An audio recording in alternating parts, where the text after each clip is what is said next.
guys. Ayan. So, happy fiesta dito sa aming barangay. And kaya naman, ayan, meron tayong cash on hand na higit 120. So, ito ay pang ano natin, pang GCash and pambili natin ng mga groceries dito sa tindahan dahil nga fiesta. And second day na ngayon and kahapon ay first day ng aming fiesta.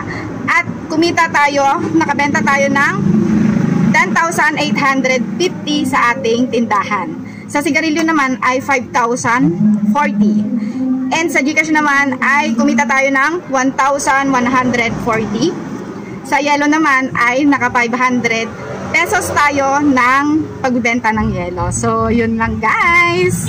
Happy Fiesta!